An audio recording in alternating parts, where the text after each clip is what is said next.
Hello, people of the world. Hello, people out in Battenberg land. The bobbers. The bobbers. The bobbers We're are back. We're back. We're back. We are. We are, because we've not been here for a while. We haven't. We've been elsewhere. Concentrating on other things. Yes, we've been up in Queensbury, haven't we? We have. We've been up in Queensbury. Black Diamond. It's not our fault.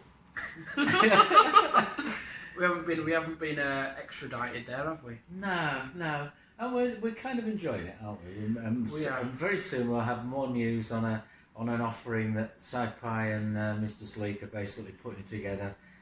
Sort of coffee and arts in Queensbury. And a bit of food. And food as well, and lots of madness. Hopefully, yeah. We like madness. We do. So what else have you been up to? What sort of a couple of weeks have you had? Well, I've spent a lot of it with you, really. Well, so. Yeah, I've got a fair idea, but they haven't, have they? It's true. Well, I've been doing all sorts, really.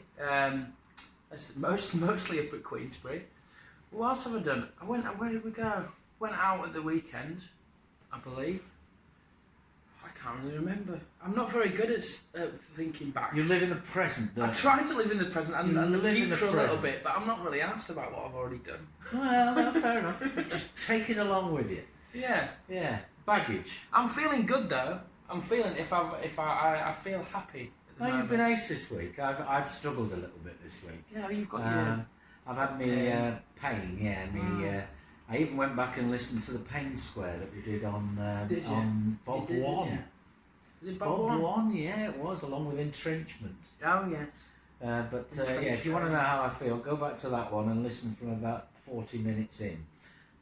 So I've got a new drug to sort of drag me through.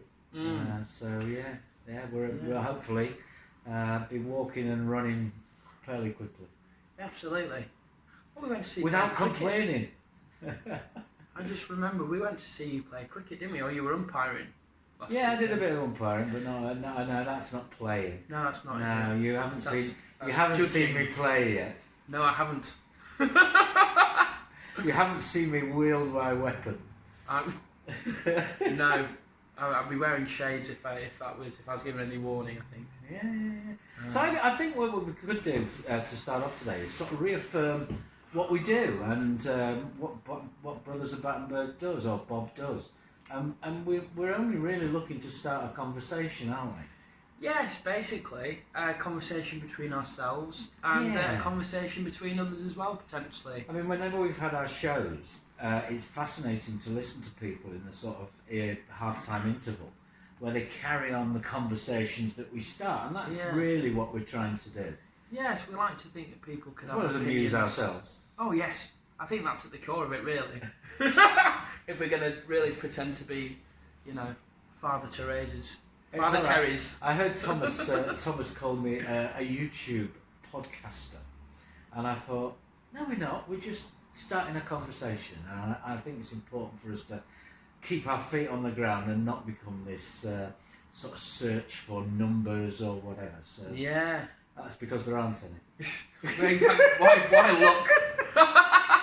I don't care. We got if upwards of nearly 1,000 views of one, so we perhaps are, but it's not that. It's a generation we're perhaps going for. Well, and as long as we get to do it, I enjoy that. Exactly. It's an excuse to do this. Exactly. So, Battenberg. Yes. 4 squares make a slice. They do. We bring two squares each. Yes. 2 different subjects. None of us today, however, either of us know what the other's bringing. So blind baked. They are blind baked.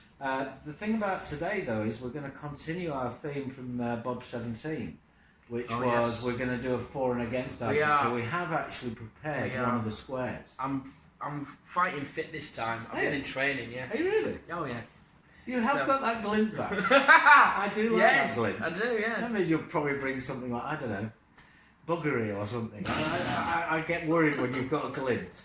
Oh no, this is nothing to do with buggery. No change in your subjects. Nothing to do with buggery, but it is. It may help with that.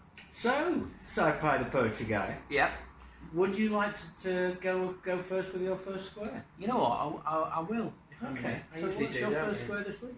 My first square is one that I've had in the cauldron for quite a while. In the cauldron? Or in the oven, Battenberg in a cauldron. But yes, it's Desperation. Oh. Yeah. Are you desperate? Well, I think I have been in the past for various things in life. For the toilet, I'm sure quite a few times. But yeah, I thought it was quite an interesting subject. It actually spun off. I came up with this square a couple of shows ago when you said to me when I was basically pitching for people to give us squares to talk about. You're like, don't be so desperate. It's sort of needy as well. Exactly. Isn't it? Well, that is. It's a need. Desperation is you feel you need something, isn't it? So I thought I'd square that one in the face and bring it as a square. Well, okay. Have you got any specific examples of when you've been desperate, or seen any examples that you saw? I mean, obviously that neediness that you described there is a little desperate, but it's not the sort of desperation that came first to my mind. Right. Where you are in an utter pit of despair. Yes, well, I guess I hadn't actually made that. Desperation. Yes. I mean, there's a desperate situation. Yes, desperate. I think for money sometimes. Yeah. I think. That is a desperate situation if you ain't got what you need. Quite a few times. I mean, rather than go into specific examples, I just wanted to talk about the psychology of desperation. Okay, how you feel when you're desperate. Yeah, exactly, and how unhelpful that is usually to the situation at hand. Being desperate for something to happen or for something to possess usually means that you're less likely to obtain it, in my experience. Oh, that's interesting. Yeah. Yeah. Certainly when I've let go of things, which is a much way of being desperate for anything is usually it's not a good place to be in life, because you're pinning your hopes on something outside of yourself usually, and it means, by definition, it means you're unfulfilled, aren't you, in some way, and that you're desperate for something because it's not already in your life. So beggars are desperate, aren't they? They would because come across as desperate. One part of their human need is not being met, if you like. Yeah, and they may become irate and very angry, violent perhaps, or whatever, because they're desperate for money, you know. Or exhibit human characteristics that essentially mirror how they feel, and almost looking to make everybody else feel the same, if you like. Or is it more something that somebody can't help? No, I think you can. Well, I think it is a mind trick. You can choose what you're desperate for in some way. Well, maybe you can't in some ways. But to a certain degree, I think as much as possible you can let go of the thing that you desire so much, then it becomes potentially more obtainable, but also, more importantly, it becomes less of a weight on your psyche and your being.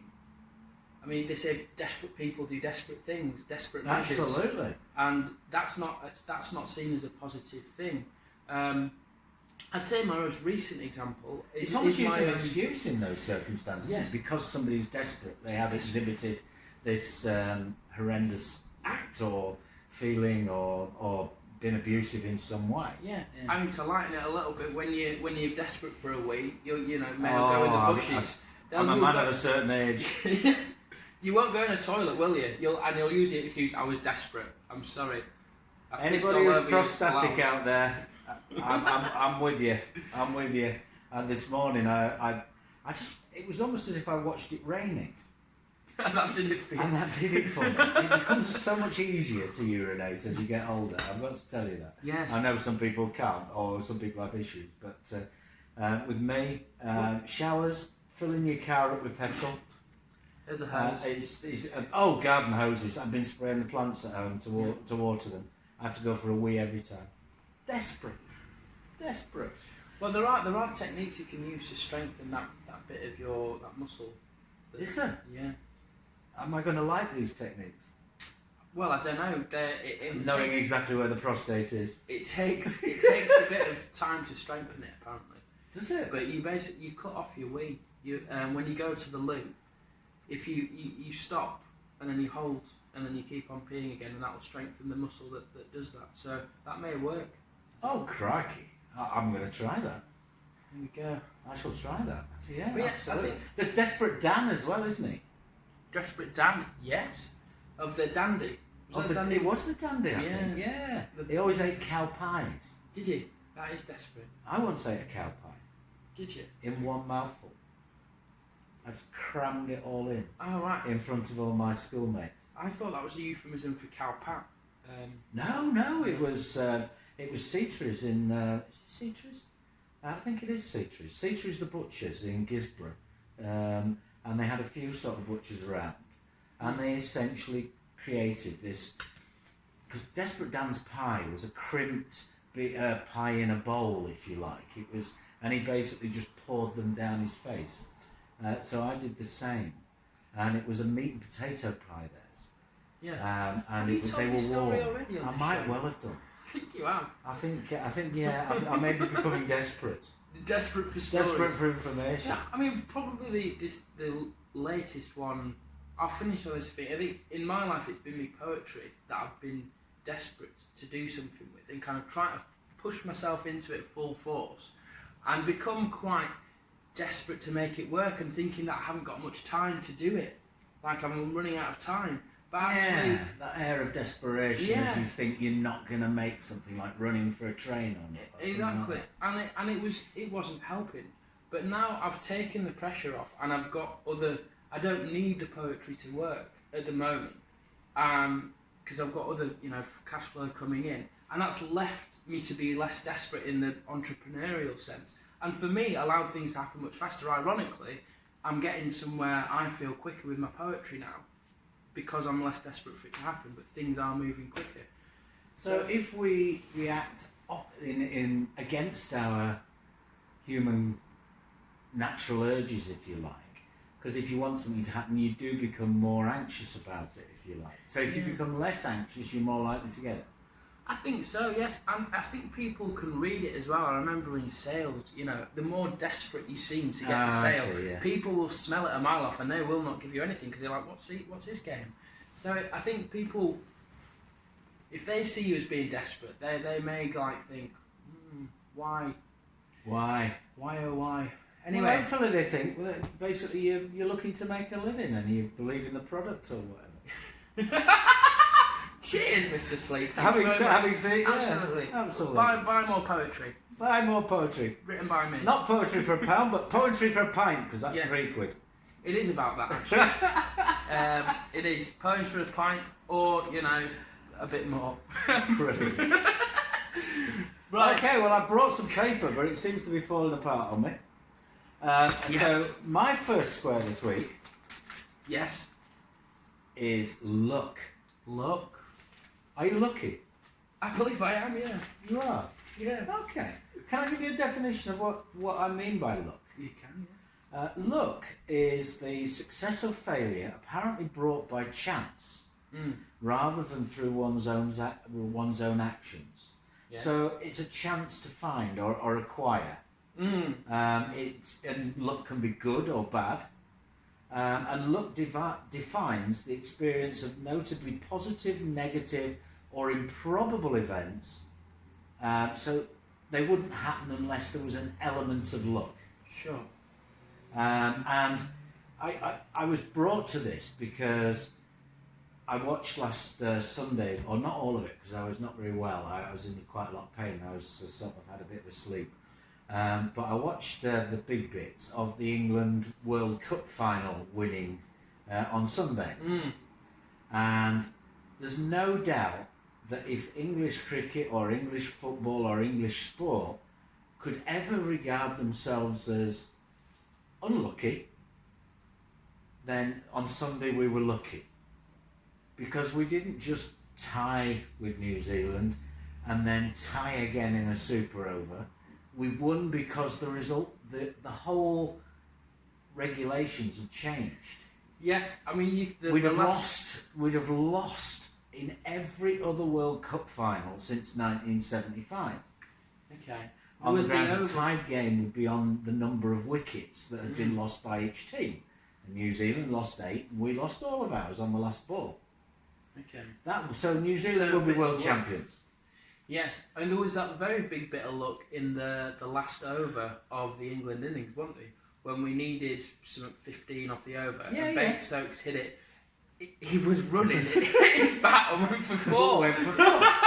And no doubt, big we used the stroke of luck. Yeah. A stroke of luck, absolutely. Yeah. And the next stroke of luck was that the umpires then misinterpreted the rules on the grounds that in order for it to have gone for 4 off his bat, which was a complete and utter accidental act of chance, what the umpires hadn't realised is that Stokes and Rashid hadn't actually crossed in their running. So in those circumstances, you would only score 5. Right, but we got 6. But we got 6 instead. So well, that's what they say. I mean, they say you can make your own luck as well, which is slightly counterintuitive, isn't it? Isn't that a bit of an oxymoron? By definition, you can't make your own luck, can you not? I mean, personally, I do believe if you stand in a river and you hold your hand out, it's not lucky if a fish hand falls into your hand. You could say, oh, look at that, there's a salmon in my hand. It's like, well, you're in that river. That would be your own actions, wouldn't it? You'd be looking to essentially tickle your trout. Yes, several. And come here, come here, you little trout, bound trout. Have I told you I've caught a rather large brown trout? I'm sure you have. Yes. I'd be very surprised if the bobbing public did not know about your trout. My trout record. Your trout record. No. He's a world £7 10-ounce brown trout. Who'd have thought it? I certainly wouldn't on the Est as a kid. But there are other things about luck that I found, and one of them is a very famous saying by the South African golfer Gary Player. Oh, right. Who's attributed with this, although I'm not sure it is his, it may be somebody else's, but he certainly said it. And that is, somebody once, he'd held a shot from off the green, he'd chipped in and it had rolled down the hill and fallen into the hole. And somebody said, oh, you lucky so-and-so. And he said, do you know what? The more I practice, the luckier I get. Yeah, exactly. And it's I think that's true, isn't it? Or pool. You're calling me lucky at snooker. Well, I think we all are. I think I am at the moment. I'm not playing very well at the moment, but I'm looking forward to my next go. I'm always optimistic that my next go will be better than the last. That's good. Which has no basis in thought or...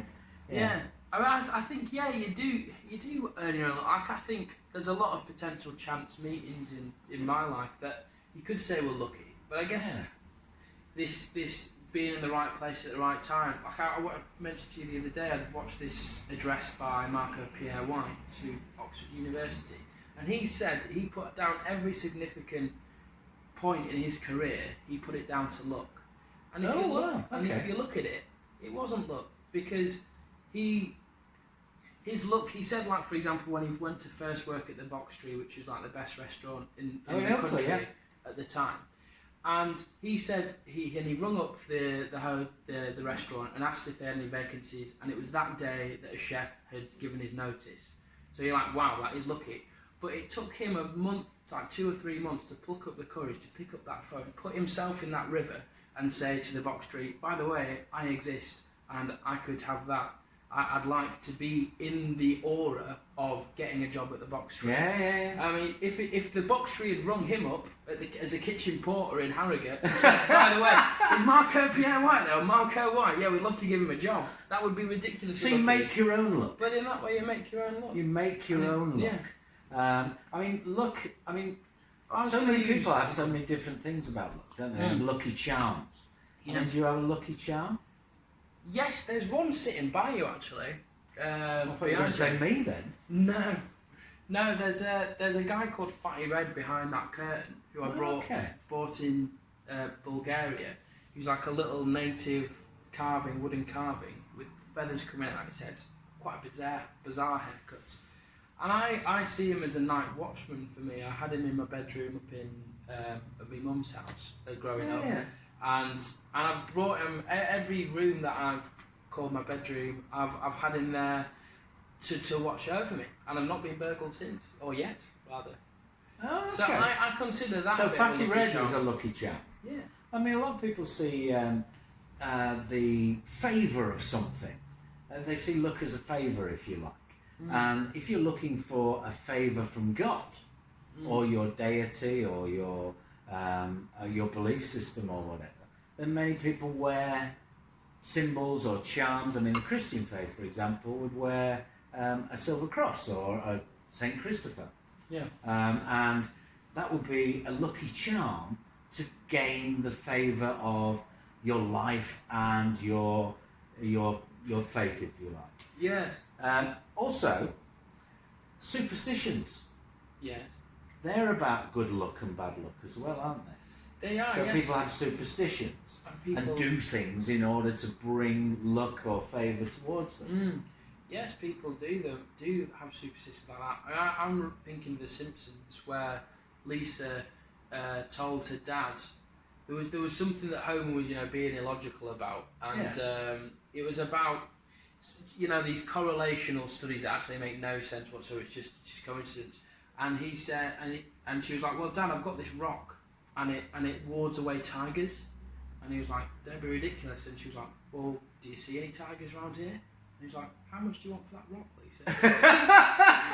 and that's the kind of thing. Absolutely, yeah. Absolutely, yes. So it's things are lucky until they're not. Sometimes. I mean, but it's also about actions that are so on. I remember you famously telling me that you'd done a naked rain dance once. Yes, and bringing down and asking for. Oh, it was a heat dance. Yes, it was for a hot summer, and it worked. We had a heat wave last year. Why haven't you done it this year then? Well, maybe I will. Get it done, lad. Get it done. Yeah. Bring some warmth. It's pigging awful out there today. It is really awful. It really is. In Roman times, right, there were gods of luck. The god of luck was Tuna. Okay. And if you gained the favour of luck, that was from felicitas. Words that we still use very much in most of the languages of the world. Felicitations. Felicitations. But luck first appears in the English language. Right. I feel a little bit like the Britannica here, but Mr. Sleek's Britannica. Luck first appears in the English language during the 1480s. So presumably we didn't have any good luck before then, which is why they were called the Dark Ages, perhaps. But it's from the German Luck, L-U-K. Is it? Or Gelucke, which is G-E-L-U-C-K-E, which is appointed by destiny. Oh, I like that. So luck is perhaps just about your own journey, your own favour, and your own destination. Oh, yes. Cool. Are you desperate for some luck? Well, I could do with no. some. I could do with At the some. moment, no, thankfully. So it's also about chance as well, and chance encounters, and chance being lucky. Yes. What's your luckiest thing ever, do you think? Then? Oh, my luckiest thing ever. I once, when we were teenagers, our first hangout place when we were GCSEs what have you, was this horse trough down at near the Hollins Golf Club over the side. We spent an afternoon once stealing golf balls off the people as they teed off down the hill, and so they were very happy with that. Oh, they'd love that. Yeah. That's the kind of thing we do basically. I hated people like you. I was captain of a golf club, you know. Yeah, exactly. Laceby Manor. And I'd been about around the right age to do that as well. It could have been you. No, well, probably yes. Well, you only did it because they couldn't run after you. Well, basically we got high and were drunk there, underage. But anyway, we had this stupid game called the Rock Game, and there was kind of two groups of lads that we'd use that, and we were friendly with each other, but all separate in the same way. And at one of these afternoons, early evenings, I came a bit late to us down there, and everyone had started drinking already, and I did that classic thing of trying to catch up and then going beyond everyone else, so leapfrogging thing. So I had a bottle of wine, I think, to myself quite quickly, at the age of 15, 16, something like that. And we decided to have a game, the Rock Game, which it was on quite a slow, steep hill, and what it would involve was a few of us staying on the horse trough, which was just this stone platform. Yeah. And then the rest going up to the top of the hill and pulling rocks out of the wall at the top of the hill, and then throwing them down at us to try and hit us basically, and the aim of the game was to dodge the rocks. I was paralytic by this point. I mean, like, quite literally, I could not sit up or stand. So I was laid on the midden, as we called it, calling them all the names under the sun, egging them on to throw rocks at me. With two of my friends, thankfully, sort of like joining in the game and blocking me with their school bags. And one of the rocks, no word of a lie, I was that far away from hitting me on the head. It whistled past my face and hit the stone floor. And that would have been pretty bad. So luck is something that just pulls you away from disaster by chance, if you like, because you had no control over it. Yeah, I had no idea. I had one like that. Yeah, I once drove my mum's car back. It was a Diane 6 Citroen, and I'd had a Diane 6 as well. It was, and it suddenly lost power in the, I shall call it the third lane, but most people will know it as the overtaking lane. And the third lane, and inside me was a coach. And there were cars in front of me and behind me. It was quite busy. It was sort of 4:30, 5 o'clock in the afternoon, M62. But things were moving. They were still moving at sort of 65, 70 mile an hour. And on the inside lane, there were just a fleet of lorries. And I lost power completely. Wow. So essentially, I just turned for the hard shoulder. And somehow I went between the bus and a van in the middle lane, lane 2, and between two heavy goods vehicles and onto the hard shoulder. Yeah. And there was no space between these vehicles. You know, they were pretty damn close. Yeah. And it was one of those situations where you just turned and shut your eyes. And I think luck is about fate, and fate and luck are very much interlinked. Yes, believing in luck. But if you have a good attitude towards luck, perhaps a little bit the way in which you were talking about desperation earlier on, if you have a good attitude towards it, more good luck will come to you. And perhaps if you believe already that things are going to fail, then essentially you're going to be cursed with bad luck. They will. So it is about chance, but it is about actions and your own attitude towards it, perhaps. I think so. I think negative people, on the whole, they're like, oh, why does it always happen to me? Probably because you're looking for it. Usually the case. I'm a very positive person. Find the luck and it'll find you. I used to have a friend of mine that very sadly had a little dog. It was called Lucky. Oh dear, what happened to Lucky? Lucky? Got run over. Oh God. That's absolutely true, and I'm very sad for them. But yeah, Lucky. Sorry about Lucky. Oh dear. Not so lucky. So we're lucky. Yes. We're lucky people. Lucky people. I do feel lucky. I do feel fortunate in most things. Being grateful, isn't it? Lucky Gratitude. in this life. Absolutely, I'm very grateful to be alive. Yeah. Lucky to be alive. Square 3, I feel, coming on. I think this is our for and against square. Well, I'm quite happy. Yeah, if you like. Yeah, we're going to carry on the for and against. Yeah. But you've sort of challenged to this one. I have. You've kind of built chosen it up. You've chosen it. And you feel like you're really going to mash Mr. Sleep this week into bits. I'm going to pulverise him. And I'll tell you how I'm going to do it. Is I'm going to hoist you by your own petard. Oh yeah. Yes. You mentioned early on in the last square about Fortuna. Radio 2 links again. Radio 2 links again. We'll be in the studios at some point. Yes, Fortuna, the god of luck. Yes. And today I am very much Fortuna. I am Fortuna Mayonnaise. So the square is, you argue in favour of tuna mayonnaise. The concept of tuna mayonnaise. Well, it's not a concept, it's a sandwich filling. And I argue against it. Yes. Well, you can try. There are apparently more people in favour of Donald Trump after last time. I don't know. Probably none of them eat tuna mayonnaise. They haven't got the cognitive skills that tuna brings. Oh, you weren't as abusive as this last time. Come on then, give us your argument. I'm ready. I mean, to be honest, I think tuna mayonnaise, I like bien. Tuna mayonnaise speaks for itself. I mean, it is a silent killer.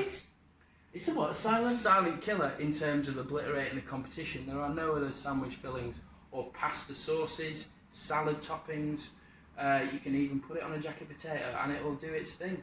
Add a bit of sweet corn if you like. But tuna mayonnaise, in many ways, ticks all the boxes. I mean, you've got a double omega-3 dosage going on. You know, tuna, got a bit of omega-3 there. Mayonnaise, you've got your eggs. So it's healthy. It is healthy, yes. Is it egg? Oh, absolutely it is. Because it gives you that fuel Tuna during the day. ain't healthy. Well, okay. So what do you think? Why not? Do you know that the World Health Organization Yeah. has actually issued warnings about tuna? Are we talking about eco-friendliness? Or? No. We're talking about the amount of mercury and heavy metals in Absolutely. large nomadic fish in the oceans of our world. Absolutely. And They say that no pregnant woman or child should be eating more than a very small amount of tuna in their diet. Because it is so precious. I mean... No, because of the heavy metals Yes. that are within it. Well, you either start a rock band or you make a thermometer. I mean, those are the potentials and opportunities you have when you consider mayonnaise as part of a... I'd say you should eat it at least 8 times a day. Well, you'd be full of mercury. You'll be full of you'll be bismuth. rock hard. You'll be full of tough as lead. Metal. What's happened is the world has essentially got rid of all its mining spoil and mining waste into the oceans of the world. And because these fish, tuna are massive, you know. Oh yeah, the big There are fish. 15 types. That's 555. 15 times. 15 times the amount. 15 types of tuna. Yeah. And they range from the little bullet eye tuna, which are about that big, about 50 centimetres in length, Yeah. all the way up to the Atlantic bluefin tuna, which can grow up to 15 feet in length and 1,500 pounds in weight. Absolutely. These fish are essentially sieving Monsters. and eating everything in its path, and it's full. They're full of heavy metals, and because they are such large you're making entities, really serious points here. Yeah. And I think that's outrageous. We're talking about lunch. We're All not right, talking tuna about mayonnaise. cereal. You're just trying to have a quiet bit of time for yourself. Tuna mayonnaise is just a quick way to nutrition. Forget about the ocean. It's mush. Well, you're not making it right. It's lazy mush. Absolutely not. Oh, what are you talking about? Seared simple. tuna and... No, not seared tuna. Tuna mayonnaise.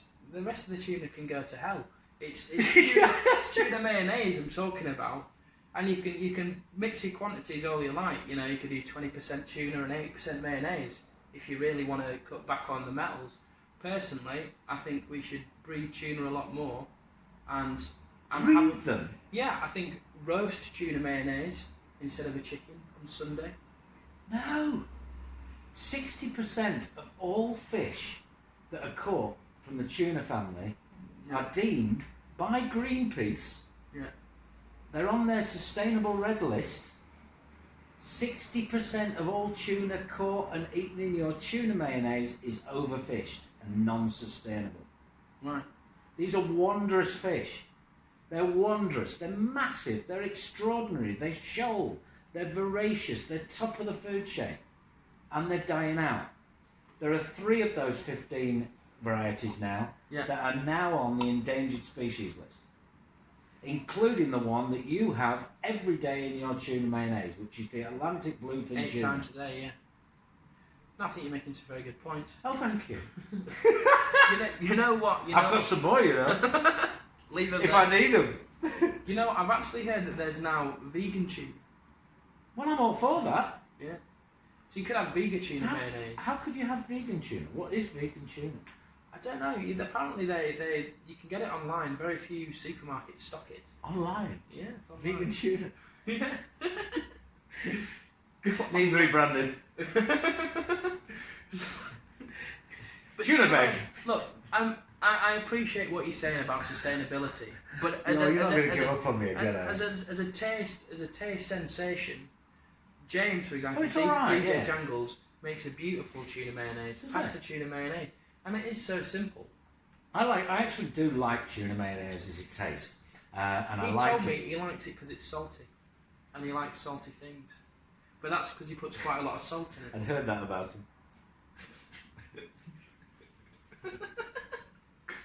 Well, this is the thing. I think if you do put tuna mayonnaise left in the sun for quite a while, it probably just It's start horrible. to smell a There's bit another naughty. thing as well. I mean, right, 1 cup of mayonnaise, right? Just normal mayonnaise. Yeah. 1,500 calories. Well, yes. I mean, 1,500 calories. well, who eats a cup of mayonnaise? Tuna mayonnaise is not good for you. It may taste nice. Part of a workman's diet. Workman. Yeah. Tuna mayonnaise. Oh, I can see that. A local tradesman going to making their sandwiches first in the morning. Do you think tuna will be high up on their list? I've no idea, but Cheese if it and isn't, it pickle. should be.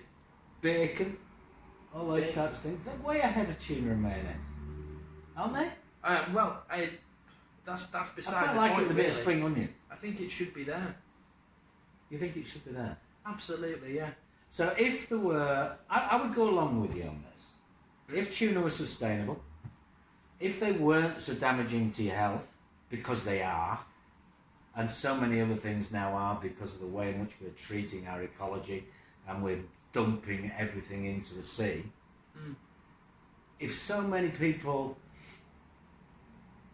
worried about the vastness of the oceans and the way in which these extraordinary nomadic fish actually sustain the rest of the food chain as well, without your big predators, you then get proliferation of lots of other species. The other thing is, tuna and their eggs are actually make up a substantial amount of the plankton of the earth, because they just float away. They don't and anchor their spawn to rocks or anything, because these fish are essentially ocean-going, nomadic and extraordinary creatures. They sound quite nice. They're wondrous. Even better with mayonnaise. Can you imagine with a 15-foot tuna? It's extraordinary. You know, yeah, they are big fish. The sushi market in Japan is extraordinary, and Fresh I like tuna it, but is bloody delicious. it is bloody bloody delicious, really but it's good. unsustainable. Well, Can we have an alternative to it? Well, as I say, there's vegan tuna, which I haven't tried yet. I'm up for it. I would try some vegan tuna. All right, we'll try some vegan tuna mayonnaise. Because we have With just tried some vegan tuna mayonnaise. No, we haven't. Not tuna mayonnaise. No, tuna mayonnaise is wrong. It's mushy. It's horrible. It's unsustainable. We've tried vegan mayonnaise today, haven't we? So We now have just need actually. the vegan tuna. Yeah, it was And then all right. Learn to appreciate it. It's not bad at all, is it? It's essentially rapeseed oil, isn't it? I need to say that. What? Rapeseed? Oh, we're not allowed to... Oh, rapeseed oil is controversial, is it? Well, it is. Why? Have you seen what they do to the seeds? What? What do they do? I can't say on this. Tuna mayonnaise for tuna. I love rapeseed. Rapeseed's a beautiful sight of the English countryside now. It's All those tasteless. yellow fields. Tasteless. Tasteless. Well, It's I largely think, sustainable. Bobbers, you be the judges. Let us know what you think of tuna mayonnaise. Are you for tuna? Are you with Lucky mayonnaise? Or are you with this guy here who thinks that I think we know where we he's stand. a bit mushy, let's be honest. I am actually. That's very true. That's very true. So for and against mayonnaise. Tuna mayonnaise. Tuna mayonnaise, yeah. Tuna We've done it. mayonnaise. I think you picked one there that was... Can I pick It's the next one? controversial. I think I probably picked Donald Trump, didn't I? You did Donald Trump, you asked for something a bit lighter, so I went for tuna mayonnaise. Yeah. Hopefully I haven't offended too many people. Well, we generally do. Oh yes, we I will think that's anyway. part of our charm. Yes. Yes. Maybe we should do one on Marmite next time. Marmite mayonnaise. Ooh, that's not happened yet, has it? There's probably a reason. Yeah, I think so. So, Sci-Fi, Yeah. what's your second square? Well, that was my second square. It's your turn. Is it my turn? Yes. Oh, bloody hell, yeah, it is, isn't it? Well, I've not brought a second square. Have you not? No. I prepared the tuna mayonnaise and I prepared the look. I'm afraid you didn't, sir. I brought tuna mayonnaise. You charlatan. Charlatan. I don't think so. Right, okay, well, let's go off the cuff then. Brilliant. Okay. What I'd like to talk about is art. What is art? Okay, what is art as a Yeah. square? It was something I was thinking about the other day when we were talking about our new space up at Black Dyke Mill. Yeah. And it's a very loose term, isn't it? You know, you talk about art, you talk about how art is, you like art or you feel an affinity with art, but it can be so many different media.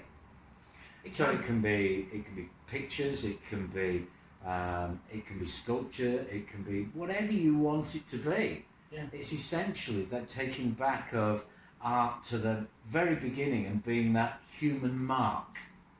Anything that is a mark of a human is essentially an expression of their personality, and and an extension of that expression of personality becomes art. I'd agree. I mean, art can be anything. It could be the art of opening a door. The art of opening a door. Yes. Yeah, the practice of, if you like. Yeah, the skill. You say, cooking's an art, or anything if it's done well, people consider it an art, don't they? Yeah, they do. They do. So that for me is the broadest definition of art. And yet, if you said to somebody, "I am an artist," or artiste, then what would that make you? It could be all sorts, couldn't it? It could be I would think of somebody like that as perhaps either somebody who was a painter, or somebody who was a singer. Yeah. Somebody who was a dancer. Yes. Theatre actor. Yeah, an artist, yeah. Yeah. And yet, when you bring it back down to art, you think of pictures on a wall. Yeah, you do on the whole, don't you? Yes. Yeah. I mean, I don't think art art seems to be losing its allure, and that's probably because of the electronic age and the technological advancements. I've been watching over the last couple of days people downloading this Face app. Right. Which is essentially a Russian. The Russians inveigling their way into our timelines on Facebook again. Although they say they're not keeping your data. They're not taking your facial recognition. Well, it's basically an app that makes your current picture look much older. So people have been posting the pictures of themselves as old people. Yeah. Is that art? Because somebody it is a human action that has created it from, rather than using a paintbrush or a piece of chalk or a stick in the sand or whatever. It is actually the pressing of buttons to create that. I think anything can be anything if you really want it to be. I mean, it's subjectivity. So if people want it to be art and consider it to be art, then it is art. To them, it might not be art to other people, but art can be anything to anybody. It can. Yeah. I mean, have you got favourite artists? In terms of, I love Picasso, to be honest. I do as well. I think he's great. I think he's a genius.